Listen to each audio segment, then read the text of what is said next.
The doorbell camera mystery. At exactly 1:11 a.m., a quiet suburban home recorded something deeply unsettling. A man slowly walked up to the front door. He stared directly into the doorbell camera, didn't knock, didn't move. He just stood there. 30 seconds passed.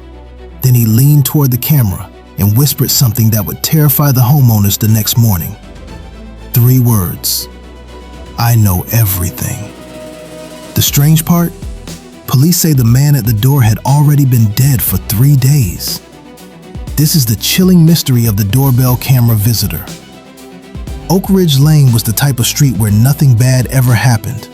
Tree-lined sidewalks, kids riding bikes, neighbors waving from their driveways. The Mitchell family had lived there for nearly 10 years. Jason Mitchell worked as an accountant. His wife Lauren taught elementary school. Their home security camera had been installed only a few months earlier after a string of car break-ins nearby. But nothing unusual had ever been recorded until May 11th.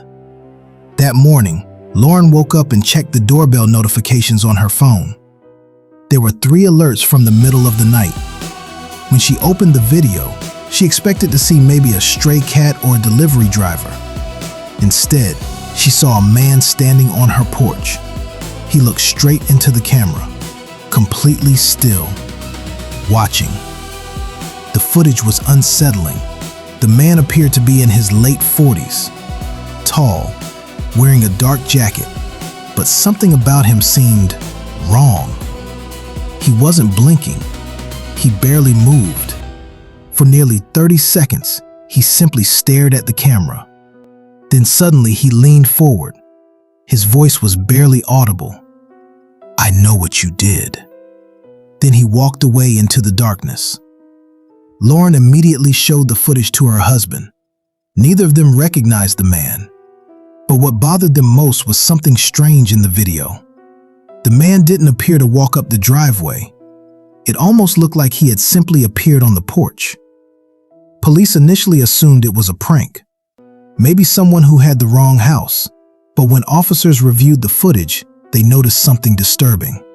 The man's face looked familiar.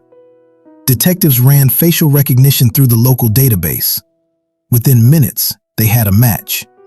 His name was Thomas Grady, and according to police records, Thomas Grady had died 3 days earlier.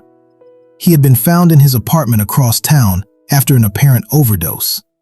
The medical examiner had already confirmed his death, which raised a terrifying question. If Thomas Grady died 3 days earlier, who was standing on the Mitchell family porch?